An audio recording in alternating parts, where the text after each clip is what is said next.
नमस्कार विद्यार्थी मित्रांनो, मी सोमेश्वर डोंगरे तुमचा नोकरी सोमेश्वर या यूट्यूब चॅनलवर स्वागत करतो. तर मित्रांनो, आताच्या व्हिडिओमध्ये आपण राज्य उत्पादन शुल्क यामध्ये जवान वाहन चालक, चपराशी आणि स्टेनो या जागेची भरती मंजूर करण्यात आलेली आहे.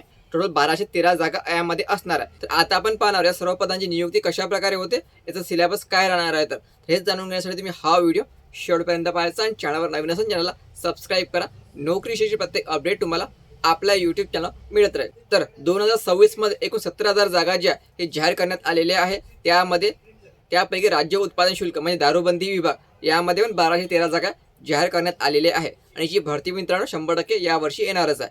तर आता आपण पाहणार यामध्ये जे पदे दिलेली आहे यासाठी तुमची नियुक्ती कशा प्रकारे केल्या जाते. तर काय मित्रांनो, यामध्ये स्टेनोची भरती येणार आहे. यासाठी पगार तुम्हाला 41,800 ते 1,32,300 पर्यंत मिळणार आहे. नंतर जवानची पोस्ट असणार आहे 10वी पासवर. यासाठी पगार तुम्हाला 21,700 ते 69,100 इतका मिळणार आहे.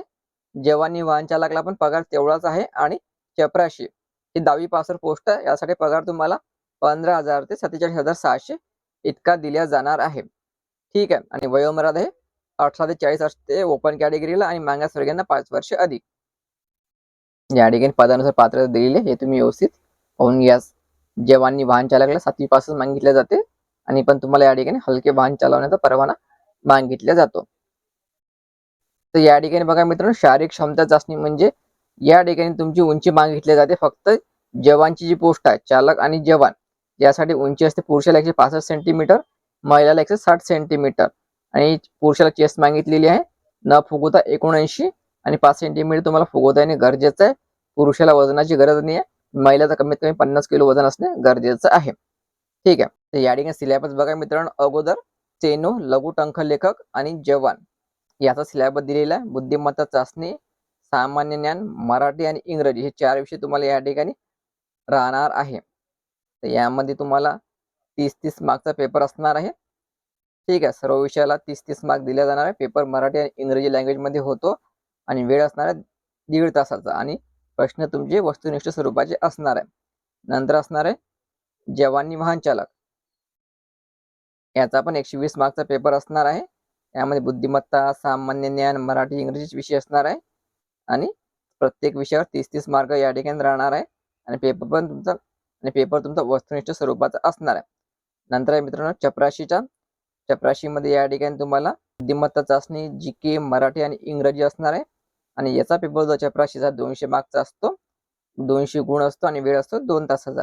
या ठिकाणी अशा प्रकारचा सिलेबस दिलेला असतो आणि तुम्हाला या ठिकाणी बुद्धिमत्तामध्ये, जीके मध्ये, मराठीमध्ये, इंग्रजीमध्ये कोणकोणते विचारला जाणार आहे, काय सब्जेक्ट विचारला जाणार आहे, हे संपूर्ण या PDF मध्ये दिलेला तुम्ही चेक करू शकता. जीके मध्ये महाराष्ट्राचा भूगोल, भारताचा भूगोल, आधुनिक भारताचा इतिहास, महाराष्ट्राच्या विशेष संदर्भासह नागरिकशास्त्र, विज्ञान व चालू घडामोडी जीके मध्ये विचारलं जाते आणि मराठी, इंग्रजीमध्ये काय विचारलं जाते हे तुम्ही चेक करू शकता.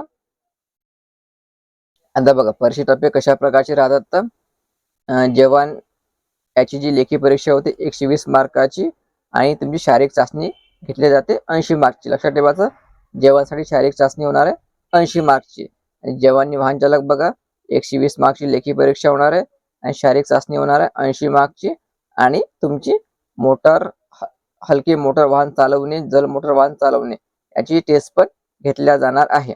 ठीक आहे. चपराशीची फक्त लेखी परीक्षा होणार आहे 120 मार्कची आणि स्टेनोची जे आहे स्टेनो आणि लघु टंकलेखक याची 120 मार्कची पेपर घेतला जाईल आणि कौशल्य चाचणी होणार आहे तुमची 80 मार्कची. तर या प्रकारे तुमची नियुक्ती या ठिकाणी केल्या जाणार आहे. पदानुसार तुम्ही व्यवस्थित चेक करायचं. यामध्ये फक्त जवान आणि जवानी चालक याचीच फक्त मैदानी चाचणी घेतल्या जाणार आहे. या ठिकाणी बघा पुरुषाची मैदानी चाचणी कशा प्रकारची होते. जवान आणि जवानी चालक या पदासाठी 1.5 किलोमीटर धावणे 30 गुण, 100 मीटर धावणे 30 गुण आणि गोळाफेक 20 गुण 80 मार्कची तुमची अशी मैदानी चाचणी घेतली जाईल पुरुषासाठी. आणि महिलांसाठी पण मैदानी चाचणी असणार 1 किलोमीटर धावणे 30 गुण, 100 मीटर धावणे 30 गुण आणि गोळाफेक 20 गुण.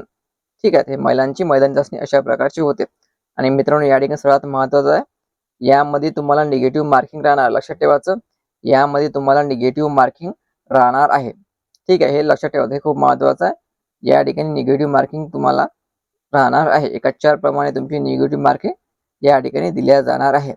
तर मित्रांनो संपूर्ण माहिती आपण या ठिकाणी पाहिलेली आहे. तुमची निवड कशा प्रकारची होते, पात्रता काय मागितली आहे, पगार तुम्हाला कशा प्रकारे दिला जातो. तर लक्षात ठेवा, भरती यावर्षी 100% येणार आहे. तुम्ही आतापासून तयारीला लागा. ते व्हिडिओ महत्त्वाचा आहे. जास्तीत जास्त शेअर करा आणि याबाबत काही अपडेट आले की त्या व्हिडिओ मी तुमच्यापर्यंत नक्की पोहोचेल. त्यासाठी चॅनल आता सबस्क्राईब करून ठेवा. धन्यवाद.